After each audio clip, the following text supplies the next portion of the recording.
So class we left off starting to talk about digital CRM and starting to get into the details of that. And so, again, why do I need CRM? I want to manage my customer information. The other aspect is now you develop a process. Essentially, when a customer comes into your database, what journey are you going to take them on? Who are they going to talk to? What are your touch points? And that's the big thing about CRM. And subsequently, you figure out what your return investment is going to be. Essentially, you're entering the funnel.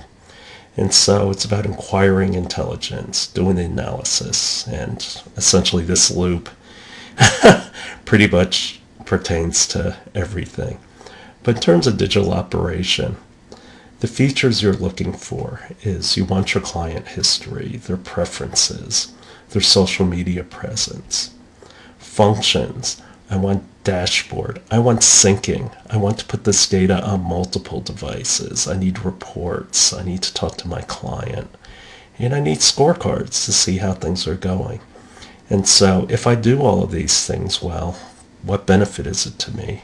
And that's I have lower costs, increased sales, better retention rate, and not only that, I can generate more sales through repurchases or upselling or whatever.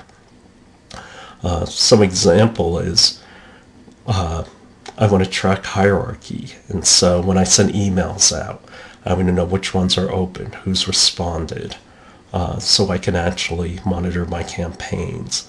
That helps me determine the right frequency and means of contact, and I can use that database for reselling, whether it's new versions or targeted ads. So in developing a CRM strategy, you first have to think about what is your vision? What is it that you're going to do? What are your objectives? I know it seems, oh geez, Dr. Cho. Is your name Dr. Cho or Captain Obvious? But what it comes down to is you'd be surprised when you sit there and they said, okay, we want to go get sales. Well, that's not a well-defined objective. Again, your goals need to be smart. So based on those objectives, you develop your marketing strategy or your digital strategy. Find a team that can pull it off. Determine what metrics you need to meet. Prioritize what you can do because you can't do everything. And then derive your roadmap of how you're going to get there. Now, in terms of return on investment, what are the things that CRM does for you? Well, first of all, being in cloud solutions, it's everywhere. And so that reduces your overhead. Plus, not only that, but you can outsource that kind of service. I mean, why do you need to own a bunch of expensive servers? You can integrate it. You can put in automation based on what a customer does. You can have instant replies, real-time responses. You can have reporting. And putting large amounts of data in manageable forms that you could just glance at and see what's going on is worth a lot. And you can track your customer because they're going to change. And so the thing about developing a good dashboard is you have the right metrics. They're summarized figures, and they also have your attributes, the things that drive the changes that you're seeing. So you see what's happening there. And so you've seen this dashboard before. This is what goes into a CRM program. Zoho is an example. A lot of our entrepreneurs use it because it's cheap. It's not necessarily the best performing, but what information do you have? Your leads, your contacts, what accounts you have, and recording your activities so everybody knows who's interfacing with who. The variables related to sales and marketing get stored away. Your campaigns, your surveys, email, and your collaboration, because email is still a primary way you contact the customer. Your business processes, your financial aspects that are tied into your marketing. And when you develop dashboards, you want it to be distinct. You want it to be vibrant, so you can figure out at a glance what's going on. You want to be able to see the data rapidly, and you want to be able to correlate what you see to the bottom line. And so you want to blend data together.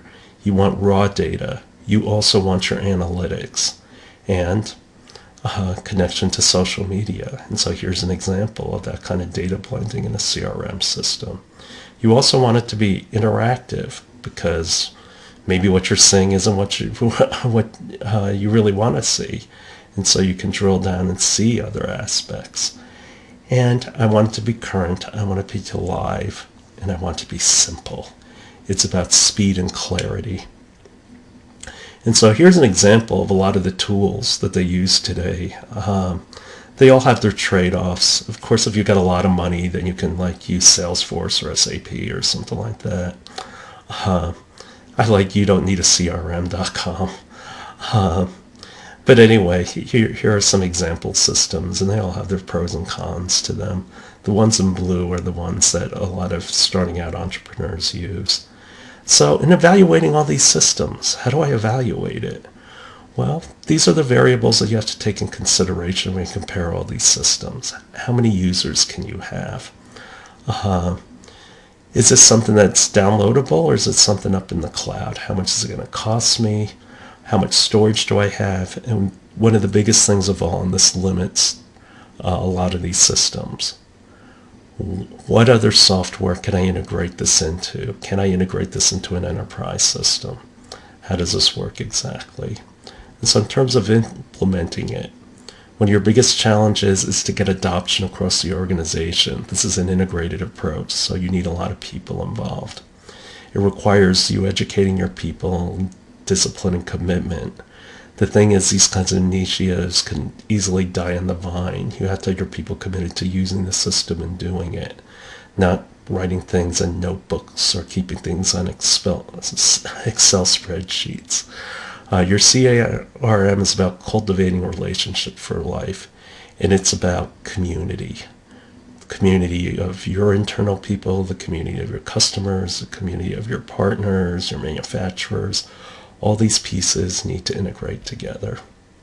So summarizing, how do you know that this road is in Great Britain or Hong Kong?